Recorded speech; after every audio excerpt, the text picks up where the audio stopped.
And hello everybody, welcome back to another episode of Kaz Has. My name is Kazvon, and this is Doomsday Bunker by Raymond. It is a game that was created for Ludum 29, the theme of which was Beneath the Surface. Now, he didn't finish the game in time, so it's kind of disqualified from competition, but I thought the idea of this game was really something cool, so I just wanted to show it off anyway. So the first thing we want to do is start collecting resources, because we want to start our bunker. All these bunkers that exist, we can't actually access those. Like I said, this was made in 72 hours, so there's not a whole lot of features, but what is here is really intriguing, and I don't know, really sets my mind on fire of what else you could do with this idea. But I'll talk about that more later. First things first, we gotta start our bunker. I think we have just about enough stuff. I mean, you don't need that much, you only need 5 stone and 2 metal, but it's good to get some stuff built up, because you can store up to 200 of every resource right off the bat. So I'm gonna start my bunker here. I'm gonna grab this crate, or 2, as long as we're over here. Oh, there's a lot over here. It's all stone though. And I gotta head back in, and we'll start building our bunker. So as soon as I come in, it deposits everything I'm carrying in my inventory into storage. And the first thing the game wants you to do is make a filtration system to keep the air in your bunker fresh. So I'll build that facility. Costs 5 metal. I got a bunch of metal, so that's fine. Build that. So now this will help scrub the air. I can activate it manually by hitting spacebar, and you can see it's filtering more efficiently, except it's not really dirty right now. We'll get dirty air later. Don't you worry. Anyway, so we'll build another room. And the next thing we have to build is a water pump. This will help supply water to our bunker. And when we actually get people living with us, as you can see, I'm holding spacebar to manually do this. When we get people living with us, every person, they call them employees in this, every employee consumes 1 food and 1 water per second.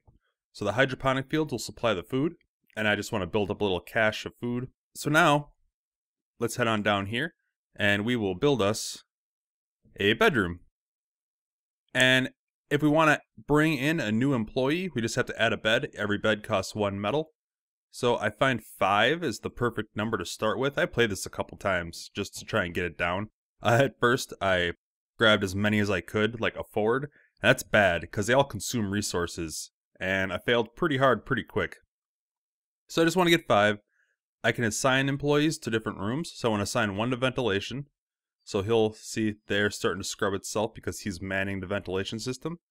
As you can see, we're losing 5 of each of these resources, water and food, per second.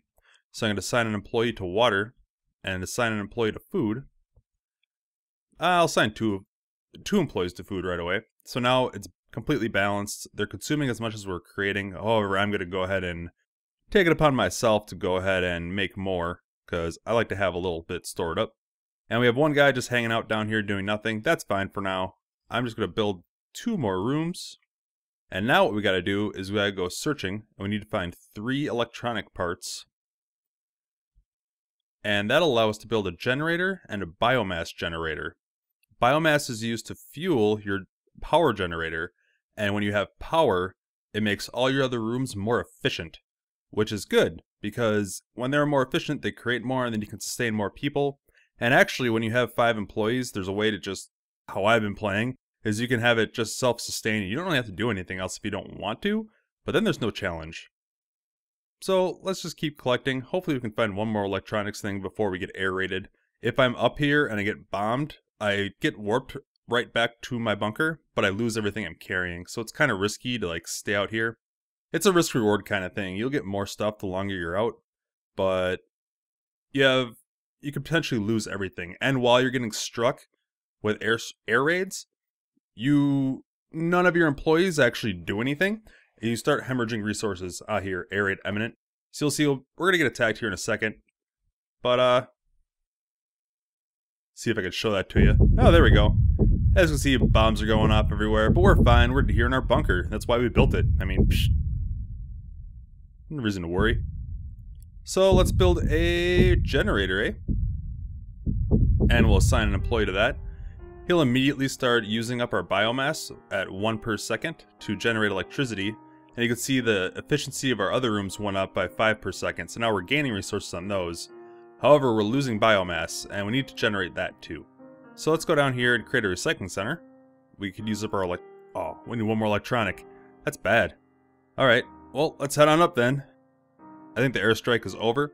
The airstrikes are few and far between at the beginning, but the longer you play, the more frequent and longer they are. And there we just got our electronic part, so I'm just going to go ahead and build that right away. But yeah, they become more and more frequent, and they last a lot longer. And as you're being air raided, as I said, your guys don't do anything, so you start losing resources as the air raid continues, and that's bad.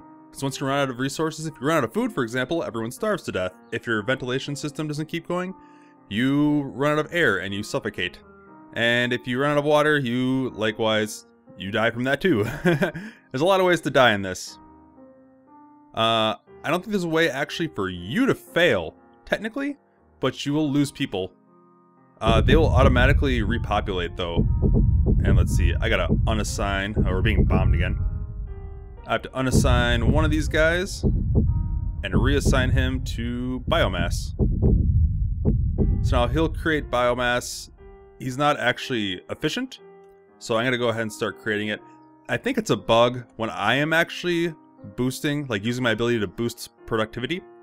The guy who makes electricity won't take any biomass from me, which is weird because I think I'm supposed to be able to make 5 per second, but it won't let me do that, even though he's not taking any. I don't know, it's kind of weird. But like I said, it was made in 72 hours, so you can't be too picky. But anyway, I think we got enough stored up here, and now I'm going to make a storage room.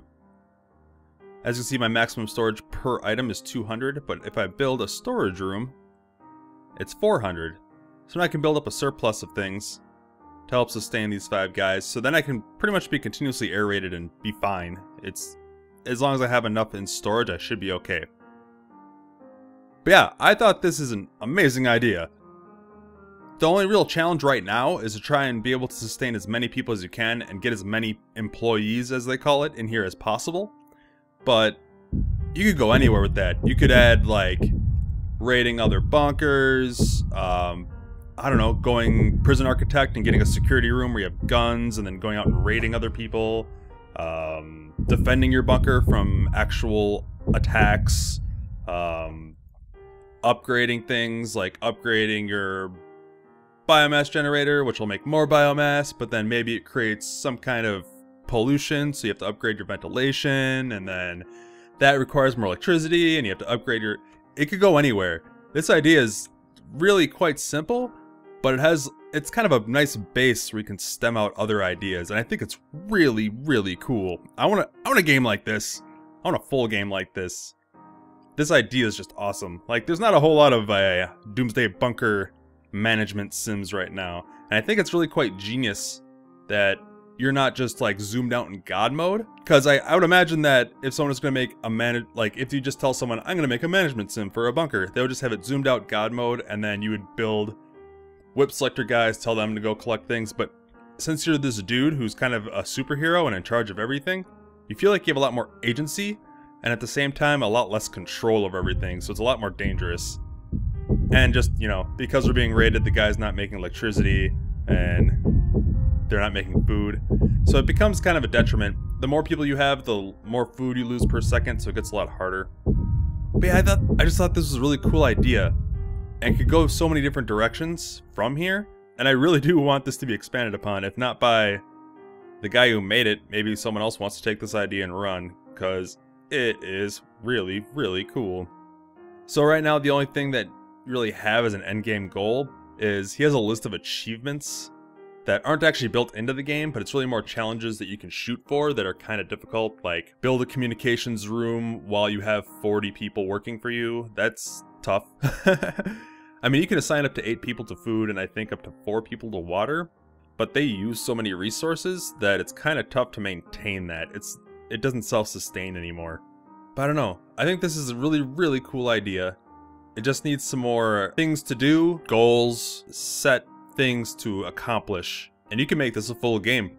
I don't know. I've had a lot of fun with it. Once again, I will link you to play this yourself if you want. It runs in a browser, so you can pretty much play it on everything. And thank you very much for watching. Hopefully you'll give this a try. I really, really like this. See you next time.